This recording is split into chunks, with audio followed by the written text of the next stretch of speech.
지금 이제 우리가 이제 살펴봐야 될 이제 엘리야 그 복음선교회라고 하는 그 단체가 있는데, 이것이 이제 그 박명호 씨라고 지금은 이제 원주 그 지악산을 중심으로 해서 이제 공동체 생활을 이렇게 하고, 또 거기 또 이제 회사 한농회라고 하는 또 회사도 있고 해서 또 건강식품과 관련된 이런 뭐 기업도 이렇게 가지고 있고, 이 단체도 이제 그 안식교에서 나왔어요. 여기도 이제 토요 안식에 대해서 이렇게 강조하거든요. 그러니까 안식교 출신들의 그 이단 가운데 엘리야 복음선교회도 있고, 또 하나님의 교회, 여기도 안상홍 씨도 이제 안식교 이렇게 출신을 가지고 있거든요. 근데 이제 박명호 엘리야 복음선교회는 어떤 말씀을 가지고 이제 박명호를 뭐 교조화시키고 신격화시켜 나가냐면, 말라기서 4장 5, 6절이에요. 말라기서 4장 5, 6절에 보면은 이제 아버지 하나님께서 아버지의 마음을 몰라주잖아요. 말라기서 1장 2절로 가면 말라기를 통해서 여호와 하나님께서 이스라엘 백성들에게 내가 너희들을 사랑했다, 이 말씀을 이제 전하는 거예요.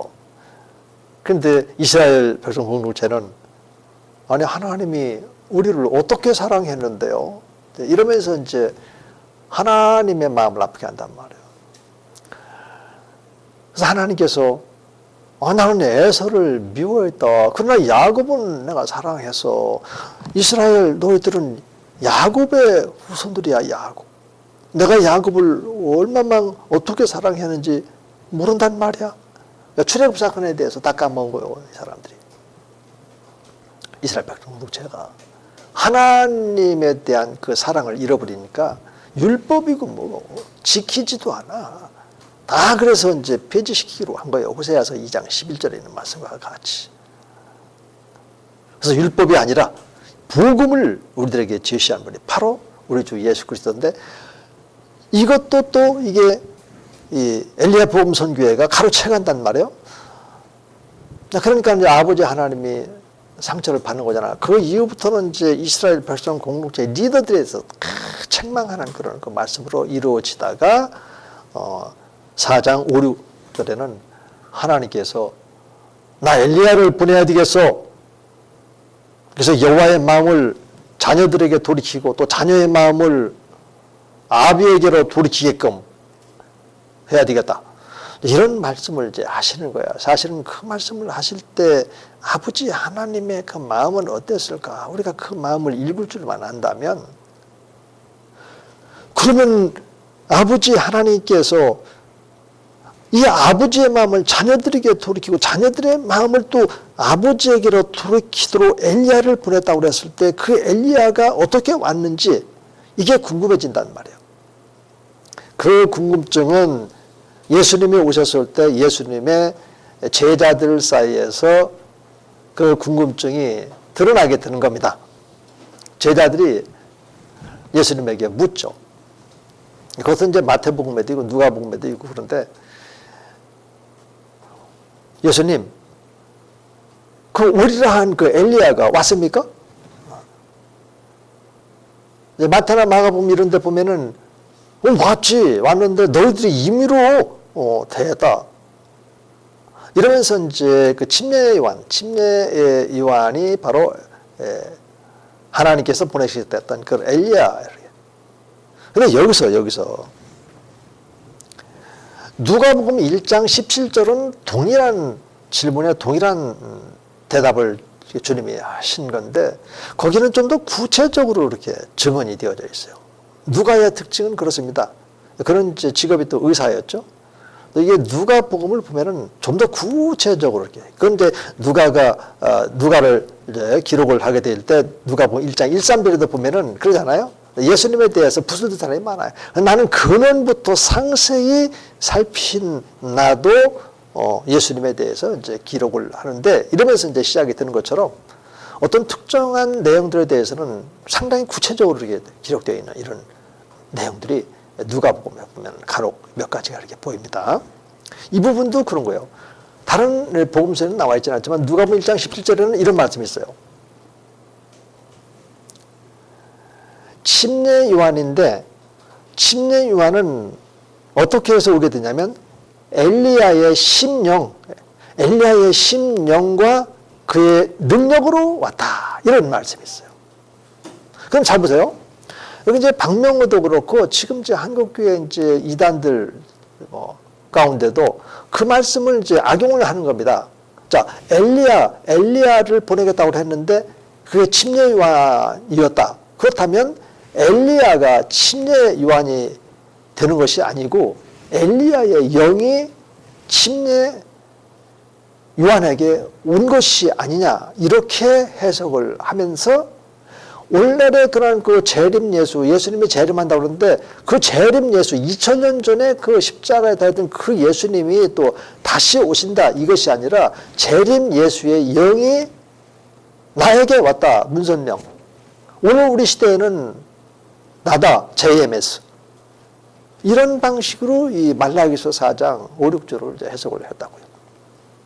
그럼 여기서 이제 우리가 점검을 해봐야 돼요. 자, 그러니까 누가복음 1장 17절 말씀은 무척 중요한 말씀이죠.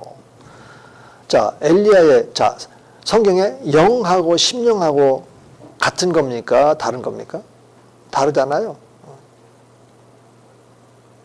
달라요. 성경의 영은 하나님의 영, 대문자 스피릿이에요.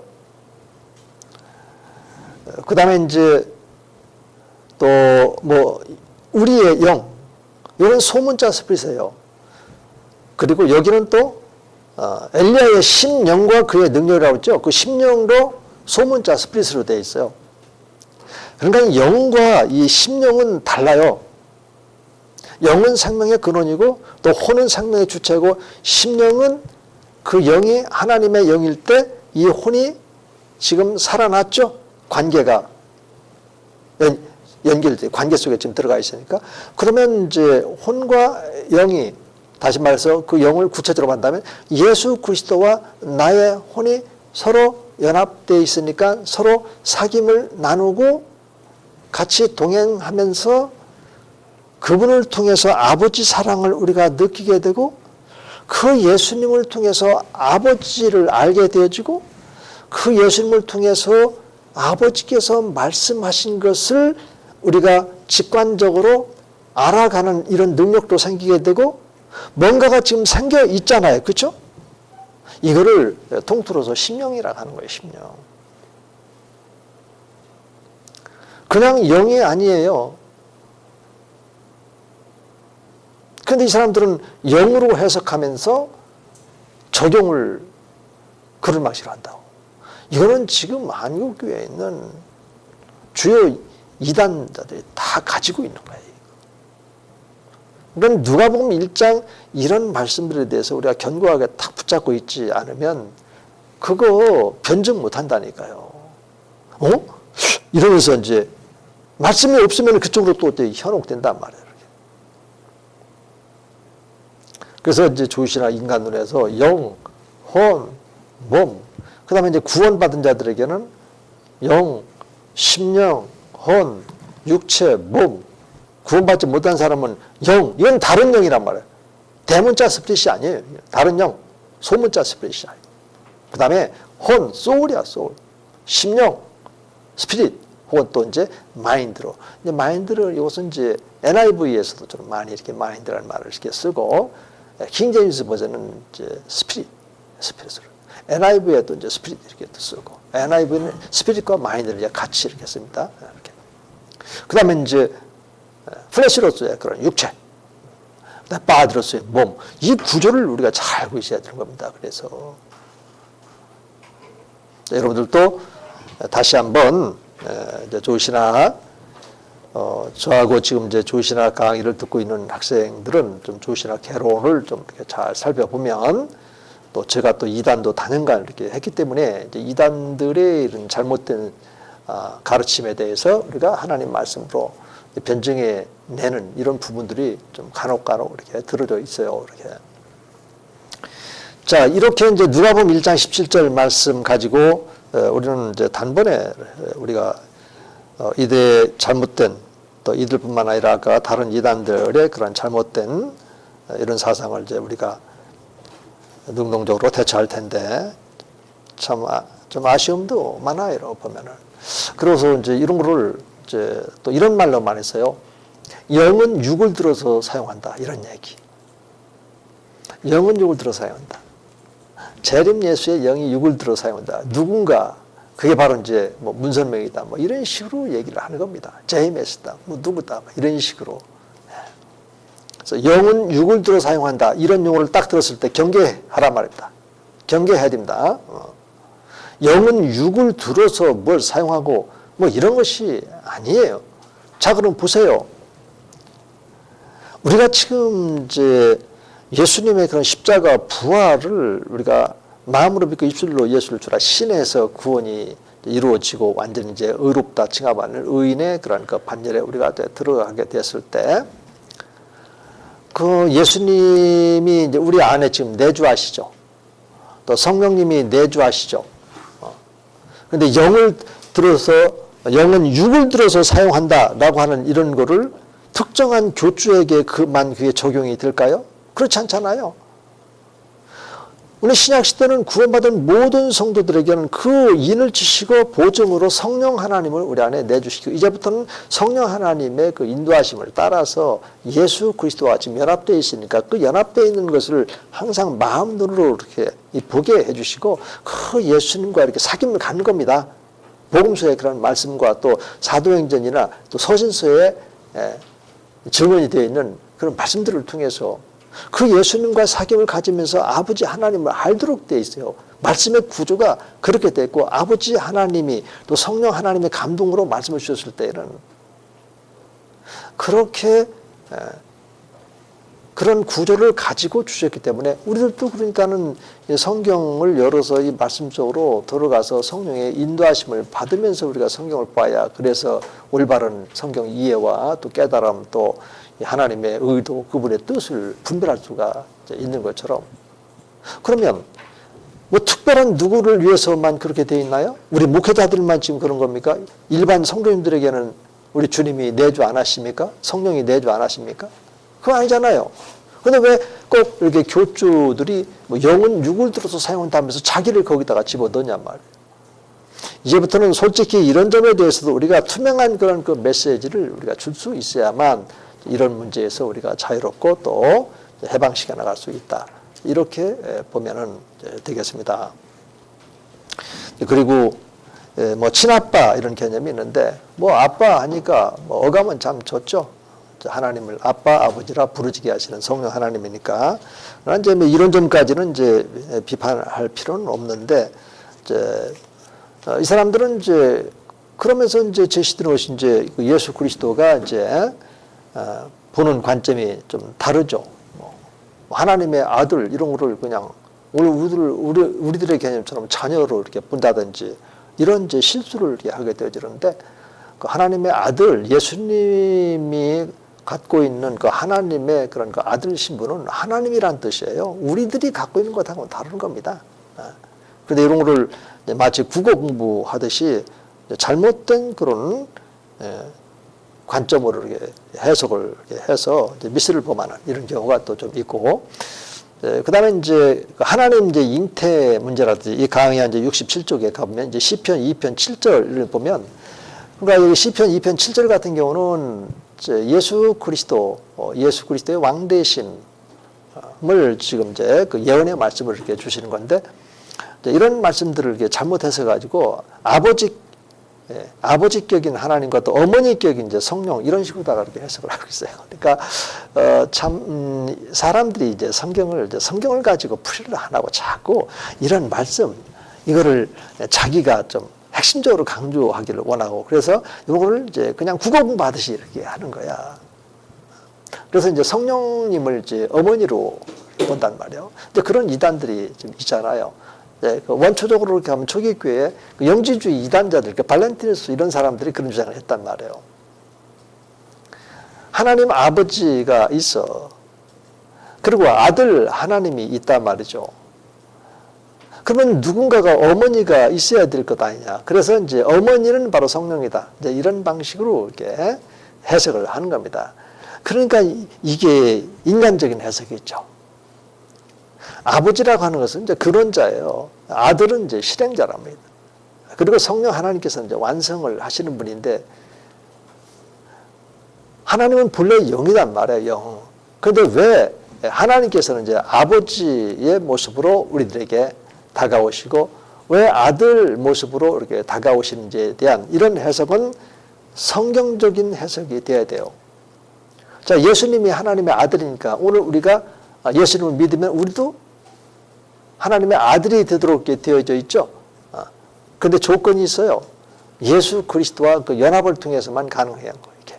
아들이니까 아들에게는 어떤 의미를 갖고 있냐면, 우리들에게 있어서 아들은 상속이라는 의미 있어요. 그럼 우리가 직접 상속받는가? 직접 상속받으면 예수님하고 동격이 되어버릴 수 있잖아. 그래서 성경에 보면 그리스도와 함께 된 상속자 이렇게 되어 있어요. 또 생명 같은 것도 우리의 생명이 하나님의 품에 이렇게 감추어져 있다. 고린도서 3장 3절 같은 데 보면, 거기도 보면은 그리스도 안에서 이렇게 되어 있다. 그러니까 하는 얘기예요. 예수님은 구세주, 세이비어잖아요. 왜요? 우리를 구원하기 위한 구원자니까.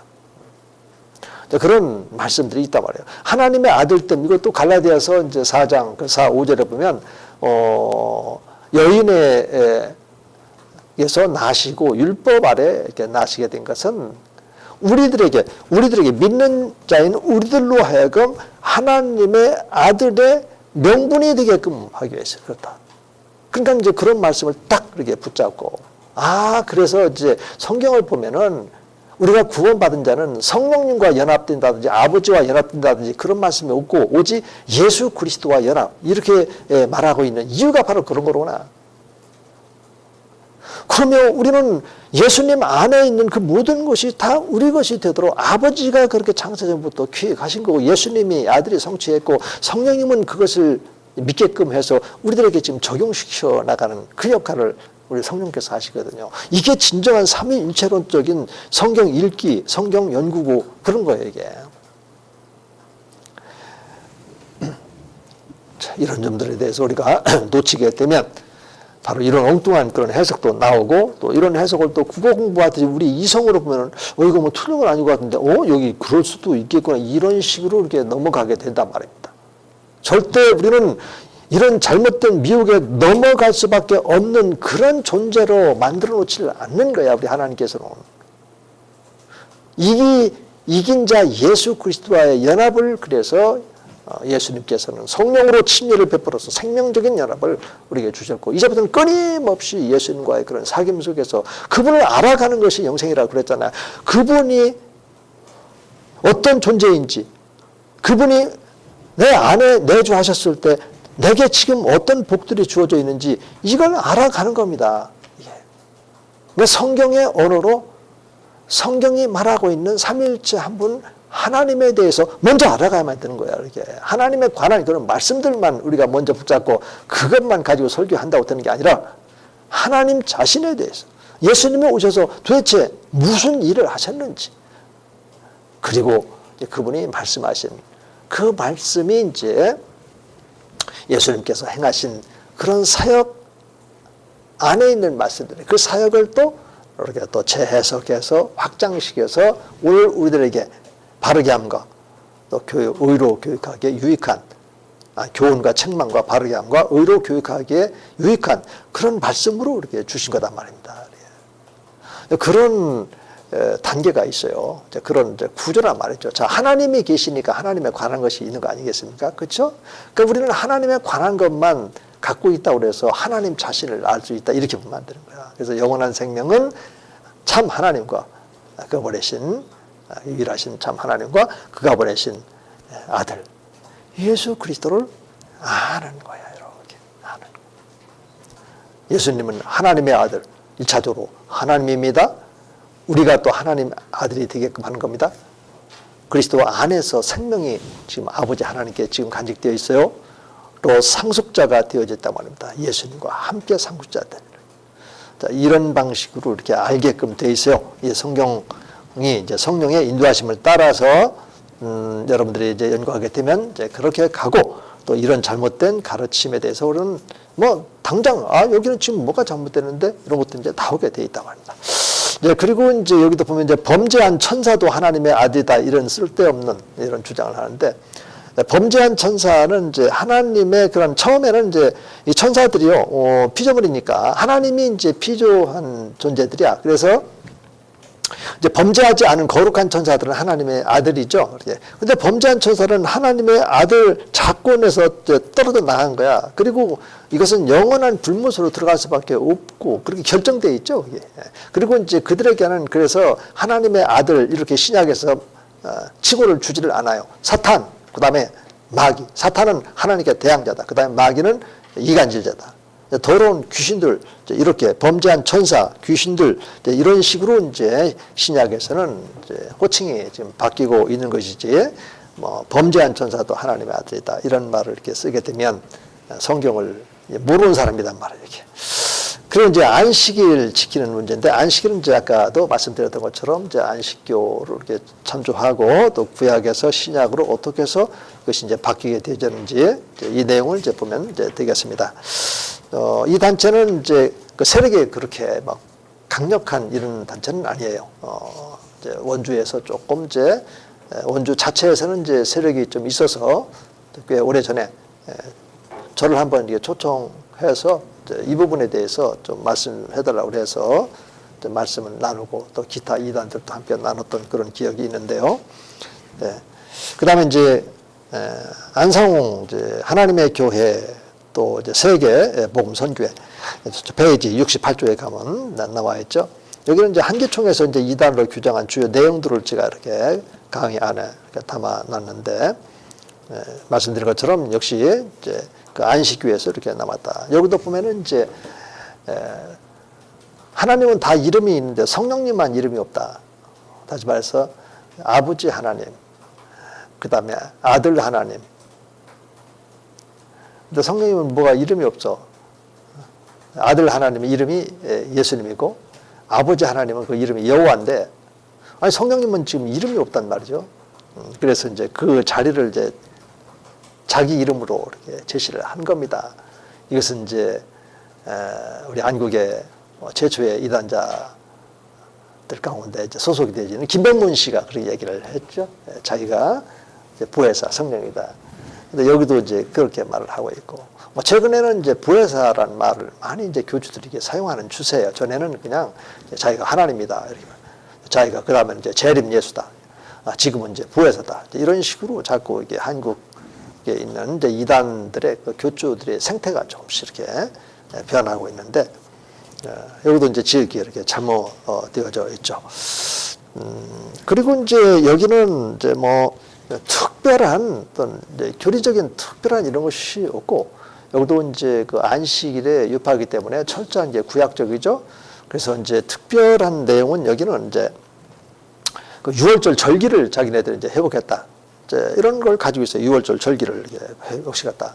근데 어떻게 해서 6월 절기를 회복시켰는지 그런 거에 대한 구체적인 건 없단 말이에요.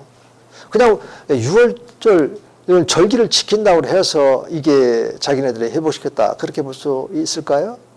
그리고 또 출애굽기 12장 또 13장에 나와 있는 그런 6월절을 어떻게 지키라고 말씀이 나와 있는데 그 말씀대로 과연 이렇게 될까요? 없잖아요. 그건 있을 수 없는 것이고 또 그들의 그 일방적인 주장일 뿐이지 이런 거에 대해서는 우리가 그 아까 얘기했던 것처럼 이제 절기도 다 이제 폐지가 됐다. 안식기도 이렇게 나와 있었던 것처럼 호세아서 2장 11절, 그 다음에 골로새서 2장 11절 이런 말씀들을 가지고 얼마든지 변호해 낼 수가 있는 것이고 또 이들은 이제 그 아버지신, 어머니신 그 영지주의자들의 자웅동체 신관을 갖고 있단 말이에요. 그래서 안상홍이가 죽었어도 그 어머니신으로 지금 이제 모시고 있잖아. 그러면서 이제 자기네들의 그 단체를 유지하고 있는데 거기 보면은 이제 그 갈라디아서 4장 이런 데 보면은 뭐 그 어머니란 말이 나오긴 나오는데 그거는 이제 예루살렘을 가리켜서 이제 그렇게 상징화 이렇게 되어진 것이지 뭐 소위 말해서 이제 뭐 하나님의 교회의 어떤 그 교주를 향한 그런 어머니가 아닌데도 뭐 전도하는 거 이렇게 보니까 여기 보니까 어머니가 있잖아요. 그 어머니가 이 어머니에 뭐 이런 식으로 거리에서 이렇게 얘기하는 것을 내가 보고 그렇지 않습니다 하면서 내가 좀 끼어들어서 한번 변증을 했다가 자칫하면 문제 혼날 뻔했는데 그 교주 이름을 얘기를 했더니 갑자기 이제 돌변을 하면서 감히 어떻게 이름을 그렇게 부르냐고 막 이러면서 막 나한테 덤벼들더라고요. 그래서 그 자리를 이제 피하느냐고 좀 많이 힘들었던 이런 경험도 있고 그런데 그런 것들은 이제 있을 수가 없는 거죠. 또 자웅동체는 또 영주주의 이단자들부터 또 플라톤의 그런 거 극단적인 이원론 사상에서부터 이렇게 비롯되고 있다. 이제 이런 것을 이제 우리가 갖고 있으면 되겠고, 그 다음에 이제 그런 뭐 행습으로서 뭐 그런 어떤 뭐 머리에 그 하얀 것을 이제 쓰고 그 예배를 드린다든지 뭐 이런 것들도 있고 또 시한부 그것도 이제 정말 시한부 종말을 제시했다가 이제 맞지 않는 이런 경우도 있고 그런데 뭐 이런 것들은 이제 일반 다른 이단들하고 이제 거의 같고 또 이런 거니까 또 뭐 머리에 그 흰 옷 이런 이거 쓰고 하는 것들도 뭐 그런 것들이 지금은 이제 자유롭게 당연히 그렇게 되는 것이고 그런 거지 지금 꼭 뭐 그렇게 한다고 해서 개신교들이 왜 쓰지 않느냐 뭐 이렇게 공격을 한다고 해서 자기네 대해 성경적이고 그렇지 우리는 이제 그렇지 않나 이런 것도 없고 마지막으로 이제 뭐 성탄절이 과연 12월 25일 날 맞나 뭐 이런 식으로 하면서 이제 일반 성도들의 마음을 흔들어 놓으려고 그렇게 하는데 그건 이제 정확한 날짜는 이제 모르는 것은 사실이죠. 그럼 이제 우리가 이런 거에 대해서도 이렇게 말을 하면 됩니다. 사실은 이제 12월 이제 25일 날 이것은 이제 숭배, 황제 숭배한단 말이에요. 그러면 우리가 그런 황제 숭배 이런 데에 우리가 그런 빠져 들어갈 이유는 없잖아요. 그렇죠? 근데 그날 이제 우리가 예수님이 진정한 황제니까 왕 중에 왕이니까 그렇게 해서 이제 물론 이제 가톨릭 교회라고 이렇게 볼 수 있겠지만은 그것을 이제 뭐 12월 25일 날을 예수님 오신 날로 정해서 그렇게 하는 건데 저는 개인적으로 그래서 성탄절 이런 말을 쓰는 것은 바람직하지 않아요. 그건 주님이 원치도 않아. 그 대신에 우리는 이제 언젠가는 오셨으니까 그래도 예수님이 왜 오셨는지 성육신의 의미를 좀 기억하면서 그 속죄사역 그리고 또 전도라든지 이렇게 해서 이제 예수님의 탄생을 이제 기념하고 이렇게 하는 것은 뭐 나쁜 것은 아니죠. 그런데 절기로 이렇게 보고 그런 의식 없이 그냥 이렇게 하게 되면 이제 안 되겠다. 물론 이제 그렇게 의식 없이 우리가 지금 개신교가 그렇게 하는 것은 아니죠. 그렇죠? 그러나 이제 성도들 가운데는 그걸 잘 모르고 이렇게 하다 보니까 맞냐? 뭐 이런 식으로다가 이렇게 공격하고 이렇게 들어오면 답변을 못 해가지고 무척 당황해하고 거기서 실망했다. 뭐 이런 얘기들도 이렇게 얘기를 하거든요. 자, 어쩌죠? 지금 이제 보니까 시간이 이제 다 이제 끝날 시간이 돼서요. 우리가 다음 주에 이제 한 주간 남았는데, 좀 그래도 최선을 다해서 나머지 중요한 이단들의 특징들에 대해서 이렇게 살펴보고 이렇게 마무리 짓도록 이렇게 하겠습니다. 간단하게 또 좀 말씀드린다면, 이제 시험 문제는 그렇게 많지 않으니까 여러분들이 작성을 해서 미리 보내주시면 더 좋고, 또 제 날짜에 이렇게 보내주셔도 괜찮고, 과제물은 이제 한 주 정도 더 연장을 해 드릴 거니까 포기하지 마시고 이제 최선을 다해서 이단에 관한 책 한 권 구입해서 또 그렇게 해주시면 되겠습니다. 자, 오늘 또 여러분들 참 수고 많으셨습니다. 한 주간 또 건강하세요.